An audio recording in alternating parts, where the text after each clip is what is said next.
নমস্কার। এই মুহূর্তের সবথেকে গুরুত্বপূর্ণ আপডেট, লোয়ার ডিভিশন ক্লার্ক এবং ডেটা এন্ট্রি অপারেটর পদে নিয়োগের অফিসিয়াল বিজ্ঞপ্তি প্রকাশিত হয়ে গেল। ঠিক আছে, তো 50 পাতার পিডিএফটা সংক্ষিপ্তভাবে মাত্র 2 থেকে 3টি পাতায় তোমাদের সামনে নিয়ে আসছি, যাতে তোমাদের বুঝতে সুবিধা হয়। ঠিক আছে, দেখো, উচ্চ মাধ্যমিক পাস যদি তুমি করে থাকো তাহলে তুমি এক্ষেত্রে অবশ্যই আবেদন করতে পারবে। টোটাল সম্ভাব্য শূন্যপদ রয়েছে 3131টি। এই শূন্যপদটি পরবর্তীকালে আরও বাড়ার সম্ভাবনা রয়েছে। তোমার বয়স যদি 1/1/2026 এই তারিখ অনুযায়ী 18 থেকে 27 বছরের মধ্যে হয়ে থাকে, তুমি এখানে অবশ্যই আবেদন করতে পারবে। তুমি যদি এসসি কিংবা এসটি প্রার্থী হয়ে থাকো, তুমি 5 বছরের ছাড় পাবে। তুমি যদি ওবিসি ক্যাটাগরি থেকে বিলং করে থাকো, তাহলে তুমি এখানে 3 বছরের ছাড় পেয়ে যাবে। আবেদন ফি 100 টাকা ইউআর, ওবিসি এবং ইডাব্লিউএস প্রার্থীদের জন্য, এবং যারা এসসি এসটি কিংবা মহিলা প্রার্থী রয়েছে তোমাদের জন্য এখানে কোনো এক্সাম ফি দিতে হবে না। ওকে, চলো পরবর্তী স্টেপ। আবেদন কিন্তু শুরু হয়ে গেছে। আবেদনের শেষ তারিখ হচ্ছে 18 জুলাই 2025। নিয়োগ প্রক্রিয়া, এটা কিন্তু মোস্ট ইম্পর্টেন্ট, যেটা তোমাদের প্রত্যেককে একটু ভালো করে দেখতে হবে। ঠিক আছে, দেখো, এখানে একদম ইজি নিয়োগ প্রক্রিয়া রয়েছে। টায়ার 1 এবং টায়ার 2। টায়ার 1-এ ইংরেজি থেকে 25টি প্রশ্ন থাকবে 50 নম্বর, জেনারেল ইন্টেলিজেন্স কিংবা রিজনিং থেকে 25টি প্রশ্ন থাকবে 50 নম্বর, কোয়ান্টিটেটিভ অ্যাপটিটিউড থেকে 25টি প্রশ্ন থাকবে 50 নম্বর, এবং জেনারেল অ্যাওয়ারনেস থেকে 25টি প্রশ্ন থাকবে 50 নম্বর। অর্থাৎ টোটাল মার্কস কত হয়ে গেল আমাদের? টোটাল মার্কস হলো হচ্ছে 200। সময় থাকবে 60 মিনিট। নেগেটিভ মার্ক থাকবে হচ্ছে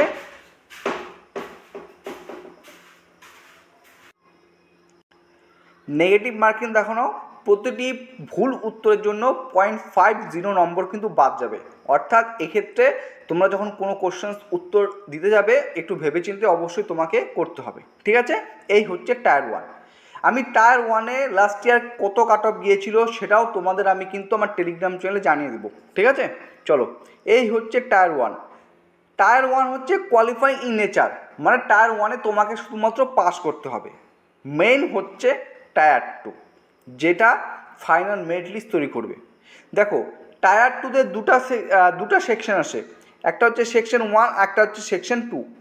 সেকশন 1-এ ম্যাথামেটিক্স থেকে 30টি প্রশ্ন থাকবে 90 নম্বর, রিজনিং থেকে 30টি প্রশ্ন থাকবে 90 নম্বর। অর্থাৎ প্রতিটি কোশ্চেন জন্য তোমাকে 3 নম্বর করে দেওয়া হচ্ছে। ক্লিয়ার? Section 1 clear. এবার আসবো হচ্ছে সেকশন 2।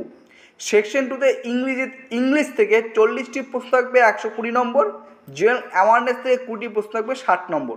টোটাল প্রতিটি প্রশ্নের জন্য এখানে রয়েছে 3 নম্বর করে। তাই টোটাল মার্কস যুক্ত করো। এখানে 90 যুক্ত করলে হয় 180, এখানে 120 60 যোগ করলে হয় 180। টোটাল কত হয়ে গেল? 360। ওকে, চলো এবার দেখো, সময় 60 মিনিট করে প্রতিটি সেকশন জন্য। অর্থাৎ প্রথমে যে সেকশন 1 দেখেছো সেখানে তোমরা সময় পাবে 60 মিনিট। ঠিক আছে, দ্বিতীয় যে সেকশন তোমরা দেখতে পাচ্ছ সেখানে তোমার সময় পাবে হচ্ছে 60 মিনিট প্রত্যেকটা সেকশনের জন্য। নেগেটিভ মার্ক 1 নম্বর করে, প্রতিটি সেকশনের জন্য নেগেটিভ মার্ক রয়েছে, ভুল উত্তরের জন্য 1 নম্বর করে। এরপর যেটা হবে সেটা হচ্ছে কম্পিউটার নলেজ টেস্ট এবং হবে স্কিল টেস্ট অথবা টাইপিং টেস্ট। এই কম্পিউটার নলেজ টেস্ট এবং স্কিল টেস্ট, টাইপিং টেস্ট তোমাকে কোয়ালিফাই করতে হবে। এগুলো ম্যান্ডেটরি, কিন্তু ফাইনাল মেরিট লিস্টে এগুলো নম্বর যুক্ত হবে না। এগুলো হচ্ছে কোয়ালিফাইং ইন নেচার, যেটা এখানে স্পষ্ট করে উল্লেখ করা রয়েছে। এবং এই কম্পিউটার নলেজ টেস্ট থেকে তোমাকে 15টি কোশ্চেন দেওয়া হবে। কটি কোশ্চেন? 15টি কোশ্চেন দেওয়া হবে। প্রত্যেকটা কোশ্চেনের মান থাকবে 3 নম্বর করে, অর্থাৎ 45 মার্কস। সময় থাকবে 15 মিনিট। রিপিট করে বলছি, এই কম্পিউটার নলেজ টেস্ট তোমাকে শুধুমাত্র পাস করতে হবে।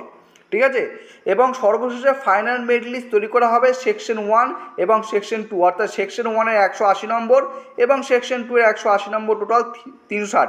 এই 360 নম্বরের উপর ভিত্তি করে তোমার ফাইনাল মেরিট লিস্ট তৈরি করা হবে। এরপর ডকুমেন্ট ভেরিফিকেশন সর্বশেষে।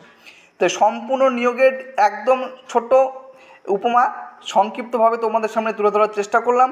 আশা করছি তোমরা প্রত্যেকেই বুঝতে পেরেছো।